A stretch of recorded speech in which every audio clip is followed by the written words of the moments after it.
നീലഗിരി തെപ്പക്കാട് ആന വളർത്തൽ കേന്ദ്രത്തിലെ ഗണേശോത്സവം സഞ്ചാരികൾക്ക് വേറിട്ട അനുഭവമായി. നിറങ്ങൾ ചാർത്തിയും മാലയണിഞ്ഞുമാണ് വിനായക ക്ഷേത്രത്തിലെത്തിയ ആനകൾ പൂജാതി കർമ്മങ്ങൾ നടത്തിയത്. നീലഗിരിയിലെ തെപ്പക്കാട് ആന വളർത്തൽ കേന്ദ്രത്തിൽ ഗണേശോത്സവം കാണാൻ വിദേശത്തു നിന്നടക്കം നിരവധി സഞ്ചാരികളെത്തി.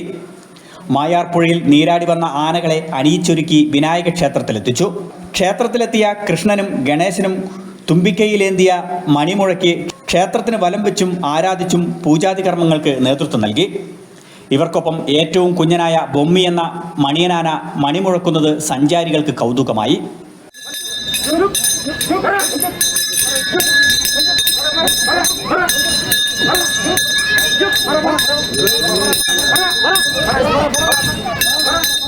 മധുരപ്പൊങ്കൽ, പഴങ്ങൾ തുടങ്ങി വിഭവസമൃദ്ധമായ സദ്യയും ഒരുക്കിയിരുന്നു.